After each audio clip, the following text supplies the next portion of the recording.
Assalamu alaikum, hayırlı akşamlar. Bugün Kırım işgalinin 574. günü efirde zaman. Херсон vilayetinde Kırım'ın Memuri sınırında Akyar şehir şurasının sabık deputatı Vladimir Galichini yasakladılar. Sentyabrının 5 günü Ukrayna pasportu ile Kırım'dan Ukrayna'ga maniyasız geçti. Tünevin ise Çerkasy vilayetinden yarımadaga kayta edi. Galichi Akyar'nın Rusiyaga subyekt olarak kirmesinin kararını desteklegen şehir şurasının 49 deputatlarından biri edi. Ukrayna Cinayi kanunnamesinin 111. maddesine göre devlet hainlığı için 10 ya da 15 yılga hapis cezası belgileniyor. Проведено успішну операцію спеціальну, внаслідок якої затримано депутата Севастопольської міської ради Галічія Володимира Олексійовича, який є поза українським законодавством чинним депутатом Севастопольської міської ради 6-го скликання, який був обраний у 2010 році відповідно до законодавства України. І Севастопольська міська рада досі є чинна до виборів, які відбудуться 25 жовтня 2015 року. Вказаний депутат підозрюється у тому, що він, будучи депутатом, прийняв участь і голосував за проведення референдуму незаконного на території Автономної Республіки Крим та міста Севастополя, голосував за входження міста Севастополя як суб'єкта Російської Федерації до складу Російської Федерації. І потім після цього всього прийняв участь і продовжив свою діяльність у незаконно створеному органі законодательному собранні города Севастополя, тобто державна зрада. Санкція цієї статті передбачає покарання волі строком від 12 до 15 років, безальтернативно. Umumen alganda Kırım vatandaşlık kamachavının 4-cü günü tınçlık ile geçti. Akşamga yakın sınır geçitlerinde yük maşinaları kalmadı. Elvina Seybulayeva tafsilatlıca hikaye etti. Bugün çalışkan Yaramaz, Kalançak ve Çaplinkadır. Kırımga alıp bargan yol tamamının Kırım Tatarlar ve aktivistlerinin nezaretinde. Al hazırda anda bir yük maşinası yok. Ulede ise Kalançak'ta 5, Çaplinka'da ise 3 yük maşinası var edi. Aydayıcılarının aytkanlarına koruya mında oturmağa buldurdular. Sahiplerinin cevaplarını bekleyler. Жду команды заказчика груза, куда везти. Все. Долго уже. Что? Долго уже. Ну, 17 числа, что никакой числа. А картошка не испортится? Пока нет, но если еще неделю полежит, то испортится под тентом.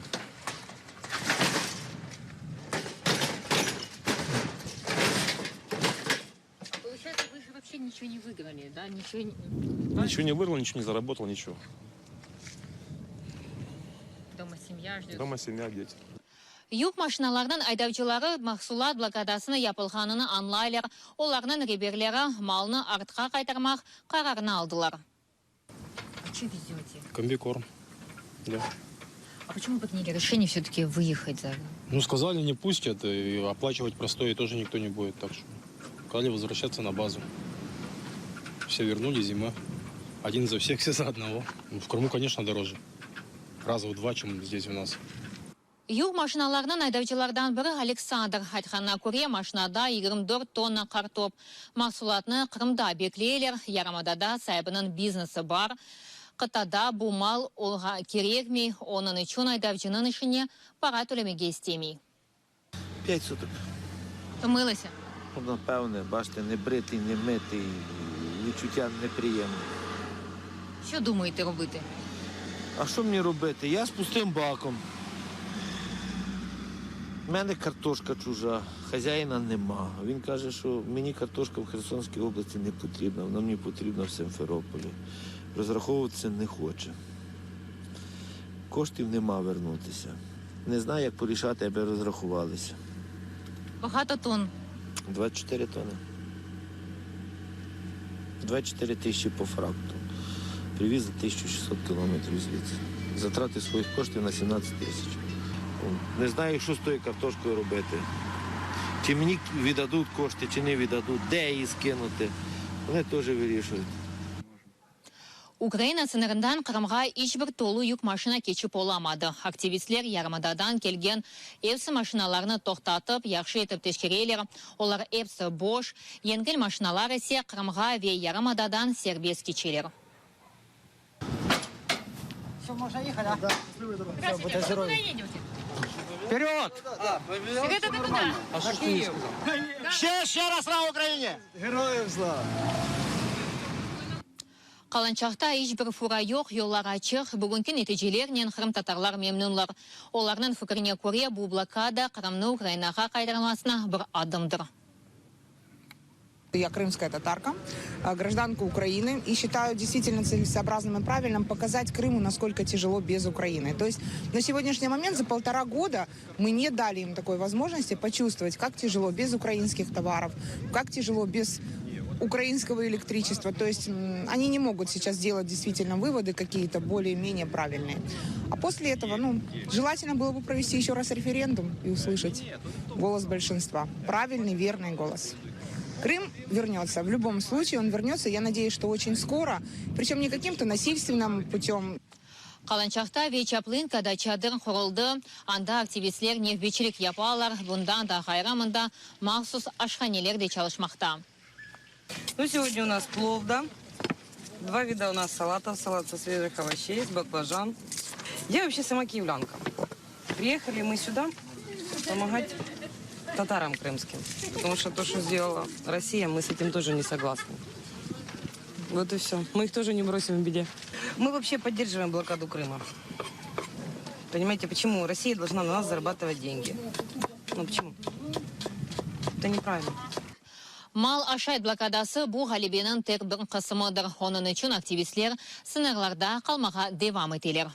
Эльвина Титбулаева, Эльдар Исматов, Заман, АТР. Чонғар адлы мемори сыңырында алазырда бізім үкбіріміз Гүлсум Халилова болынмақта, обузге сонки янылықлар аққында білдірмеге азыр.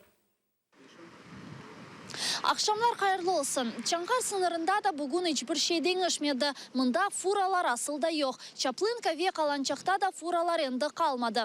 Умумен алғанда мұнда күн сакен шекілде өткерілді, ләкин сабақтан күчік бір мұнақашалар пейда олды. Украина территориясындан келген бір араба сыңырны кечмек істеді, ләкин самооборона активистлері оны тоқтатып арабаны açmaға талап еттілер. Айдавжы редетті ве құқық қорғаушы органларны чағырды. Я же на вас не матюкаю. Я говорю, я развернусь, останусь здесь. Вы говорите, нет, стой здесь. Я специально не покажу машину. Дайте мне основание, санкцию прокурора, что вы мне будете осматривать машину. На каком основании? Кто придумал этот осмотр машин? Я приезжаю на таможню, мне осматривают машину, потому что это таможня. У них есть разрешение, у них допуск. Эти, кто такие люди? Я в прошлый раз еду, они пьяные, подошли ко мне, начали мурыжить меня.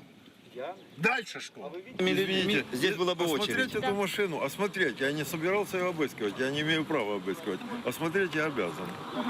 Я не покажу. Это его право. Құқық қорғаушыларының беклемеден айдавжы Кеннеди арабаны açmaға разы олды. Оның ішінде картоп ве соған бар еді. Активистлер оны Қырым территориясына кечірділер. Побачили, що у нього там продукти, в малій кількості. І людина просто категорично не хотіла її показувати.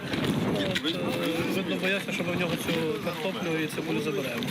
Але це дуже малі обсяги, тому ніхто нічого не буде забирати. Bundan da gayrı sabah endi Kırımdan kelgen bir arabanı правый сектор активистлері тоқтатты. Aynı o da arabanı açmağa ve içinde olganlarını göstermege reddetti. Bu hadisenin nasıl yüz bergenini seyretmege teklif ettim. Меня никто не спрашивал. Я не отказываюсь показывать. Никто не спрашивал, просто подошли и начали брать одежду. Кто вам продавал? У меня вот видите, все на записи есть. А вот ходит мужчина здесь такой полненький, как бы он неуравновешенный. А за что, скажите? У него спросили. Він перекричав, до речі, проїжджу частину. Всі його мають обіжати. Я кажу, поїдь на стоянку, не їде. Нічого не хоче реагувати, кричить, та його подруга, ті ще потерпіла. Кажу, заспокойтеся, будь ласка, вийдіть з машини, не виходить, розумієте, починав вражати. Я намагався його вивезти з машини. Ці люди ще вчора приїжджали, намагалися домовитися за гроші, щоб ми пропускали фури на цьому блокпосту. Їм було відмовлено, вони повернулися сьогодні, намагалися спровокувати силовий конфлікт. Чаңғар сынырында saat 6:30-ларда концерт башланды. Санада белли венам қазанған артистлер чықышта bulundılar. Bundan da gayrı мында Нема адлы белли рок группасы келді. Айтқанларына көре активистлерні дестеклейлер. Ми приїхали підтримати наших братів Керемли. Нас, якщо навіть виганяти будуть, ми не підемося. Ми будемо до переможного кінця. Бүгінгі күнге малюматлар мындан ибарет. Студия. Сауыңыз Гүлсум, көрішкенде. Блокаданын тешкилетчиларындан бірі Милли Мejlis рейсі Рифат Чубаровның фікіріне көре, Камачав акциясы Қырым меселесіні бірінші sıраға қайтарды.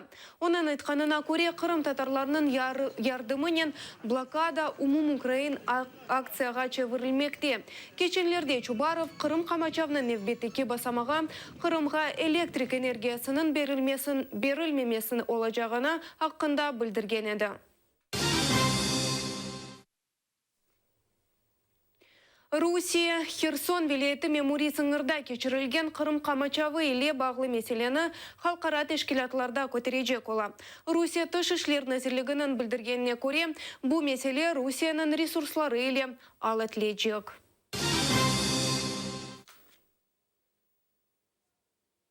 Қырымнан Русь үкіметінің Хабер веб-бақ сесетін әзірлігін Қырым матбуат вассаларында ярымаданын Русиялы прокуроры Наталья Поклонскаяның журналистлер тарафындан Қырым татар Милли Мejlisi адының аңылмасы иле бағлы мектупны йоллады. Бұл мәліматны Форпост мejmuасы білдіре.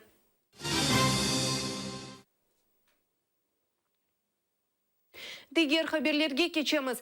2016 сенесінің январь бірінден башлап Қырым сәкенлері екінші гражданлықлары олғаныларыны федераль миграцион қызметіне хабер етмек кереклер. Акциялда олар пара жазасына оғрай білелер. Тәфсилатлы жа бізім левхамызда. Яны елдан екінші ватандашылықны гізлеген қырымуларыны жазалажақлар. 2016 сенесі январ бір күнінден башылап, қанун бойынша ерімада сәкенлері федераль миграцион қызметіне дабыр ватандашылық хақында хабер етмелелер. Малюмке қырымуларының эксериетінде Украина ватандашылығы бар. Базы қырымулар яны қанун хақында бірінші сефер іштелер. У меня паспорт есть, в смысле украинский и русский. Сообщить об этом ФМС. Да? Нужно будет. 1 января. С 1 января. Значит, сдадим паспорт украинский, будет один русский. Что у меня есть. Тогда где надо обращаться быть? В Федеральную миграционную службу. Тогда придется, если мы еще здесь задержимся. А что, надо уведомлять, что ли? Что Да, есть? с 1 января нужно будет говорить, что у вас есть еще и второй гражданство. Украинский типа паспорт? Не знаю, без комментариев. Понятия не. Первый раз услышал. Федераль миграцион қызметіне хабер етмек үшін қырымлыларға 60 күн беріле. Малюматны яда қызмет органларына шақсен келіп, яда почта вастасынен весиқыларны бермек мүмкін. Тогда зачем сообщать? Я не знаю, не пойму я это. Сообщим о втором гражданстве ФМС, если будет надо. А как считать двойное гражданство? Если у меня есть и украинский паспорт, и российский, у нас не отбирали, это считать двойное уже? Ну так мы же паспорта оставляли, нам оставляли официальные органы ФМС. С какой целью мы не можем понять. Мескюр канун Русияде та 2014 сенесі қабыл етілген еді. Қырым үшін канун январ бір күні көчала. Белгіленген вақытта весиқаларны бермеген қырымлылар 1000 рублеге қадар жазаланacaklar. Екінші ватандашылықны мақсус гізлеген инсаналарны есе жинайы месулиетлік беклей. 200.000 рублеге қадар жаза яда 400 саат жемат ішлері. Надежда Савченко Русия мәхкемесінің қабатларыны редете. Украина учыжысы ечбір вақыт артиллерия малюматчысы олмағаныны білдірді. Савченконың меселесі бойынша Ростов вилаятында махкеме топлашығы өткерілді. Оны атышма нәтижесінде илак олған мүхбірлерінің өлімінде қабатлайлар. Ләкин учыжының адвокатлары азырылған делиллерге көре, Савченконы Русия мақсус қызметчілері атышмадан евел Русияге зор әке алып кетірділер. Надежда Савченконы 25 жылға апске ала білелер. Украина тыш ішлер нәзірлігі есе Савченкове эпосы сияси мабусларына азат етілмесі мақсадынен бұтын дүнияны Русияге қаршы сияси ве дипломатик басқы япылмасына чағыра. Брехня все від початку до кінця. Вранье все от начала до конца. Ще раз заявляю, що мене викрали з України і силою привезли в Росію.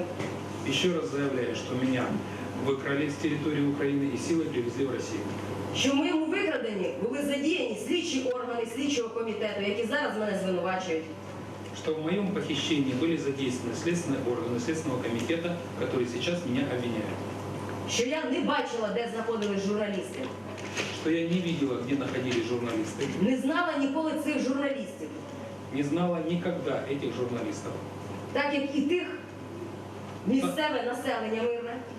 Так как и то местное население мирное.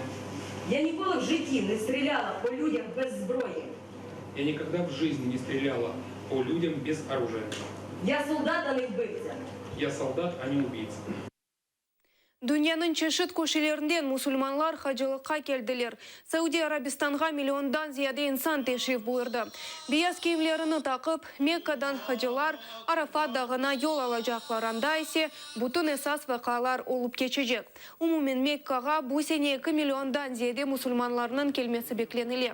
Hacılıkka hazırlıklar ötkürülgende sentyabr 11 günü Al-Haram Cemisi'ne kram yıkılganından sebep 17 insan helak oldu, 200'den ziyade kişi kazalandı.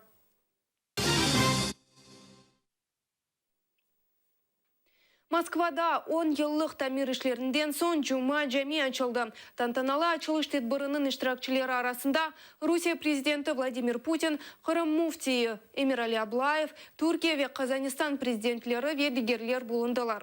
Yeni cami 10.000 kişini sığdıracak. Kuruculuk işlerine $170 milyon masraf edildi.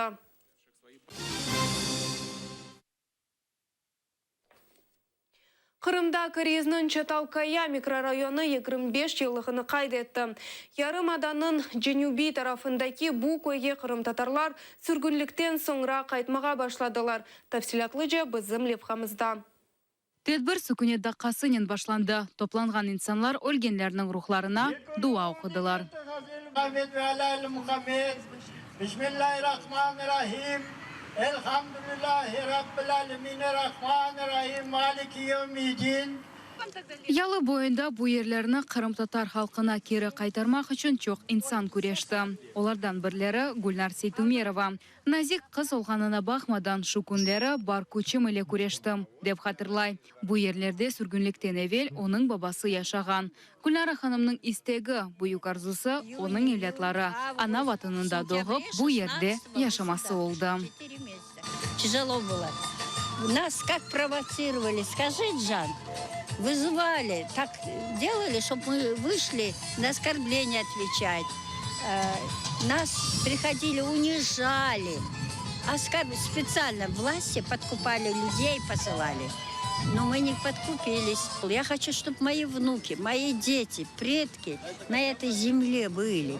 Шымдах мезжетте yaşagan Ришат Аблаев yıl ailesinin beraber koydeşler görüşüvlerge kele. Çatalkaya onun fikrince bu Kırım vatanımızda halkımızın birligini göstergen yerlerden biri. Готовы были защищать, насмерть стоять. Потому что знали, что если здесь снесут, потом очередь настанет за Евпаторией, оттуда потом Симферополь, и так начнут очищать все поля. Поэтому им сказали, лучше пусть в одном месте выстоим, чтобы уже они поняли, что с нами так нельзя обращаться. И вот так мы отстояли. Bu kasaba yaşları ihtiyarlarımızga minnedarlık bildirip, onlarның karaman hareketleri, yapgan işleri, onlar için mühim olganını gösterip, bayramlık nezetle plov hazırladılar. Этот праздник в первую очередь как благодарность нашим, так сказать, старикам, тому поколению, которое дало возможность вырасти нам на нашей родине, на этой земле. Уже новое поколение, наши дети, которые растут, воспитываются, уже родились на этой земле. И как бы вот спасибо им огромное. В первую очередь сказать им спасибо, чтобы дети наши традиции чтили, видели, как знали историю нашего поселка, историю в общем, как бы возвращения крымских татар на родину, в Крым. Çatalkaya'nın sakinleri endi Hıdırles bayramına görüşmege niyetleneler. Bu bayram gelecek sene bar mevsiminde ötkerilecek. Elmas İbrahimova, Nariman Medjitov, Zaman, ATR. Bu noktada yayınımızı yekünleyimiz. Sizge iyi akşamlar dileyimiz. Görüşkence.